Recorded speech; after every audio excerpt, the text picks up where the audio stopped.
Consistency. That's the key difference between Buffalo and New England heading into this Week 16 rematch. The Patriots may have snapped their 7-game win streak with a brutal road loss to the Colts, but they've rarely had back-to-back bad performances so far this season. But the same can't be said for the Bills, who have been extremely inconsistent. Although Buffalo is coming off a Week 15 win over the Panthers, they've fallen flat in all of their close big state games so far this season at 0-5, including their home loss to New England 2 weeks ago.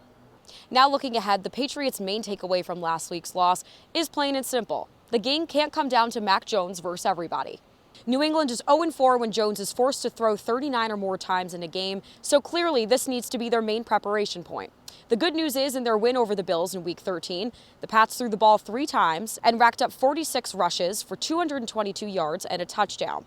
And Buffalo has now allowed over 100 rushing yards in 4 of their last 5 games, so that looks like the Pats' best bet in Week 16. So other than their run defense needing some serious work, let's take a closer look at the Bills' 3 main prep points heading into this Week 16 matchup. Number 1, the blitz. The Bills have had success blitzing Cam Newton on 65% of dropbacks, the second highest rate of any matchup this season. Using a defensive back as a pass rusher on 21 dropbacks also proved helpful. Number 2, game plan around receivers not named Stephon Diggs. Belichick will have him locked down once again, so seeing guys like wide receiver Gabriel Davis's snap count increase in the last 2 games by 83 and 90% is a great sign. We also saw Buffalo get creative with rarely used receivers like Isaiah McKenzie.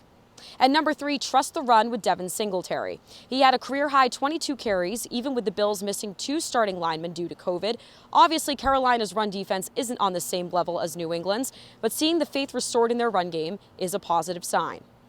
Now, the winner of this matchup will hop into the driver's seat of the AFC East with just 2 games left to play, while the loser is going to be fighting for a wild card spot. So while it's not going to be the playoffs, it's sure going to feel like it here in Foxborough. Until game time, reporting from Gillette, Alexi Iafrato, the Boston Herald.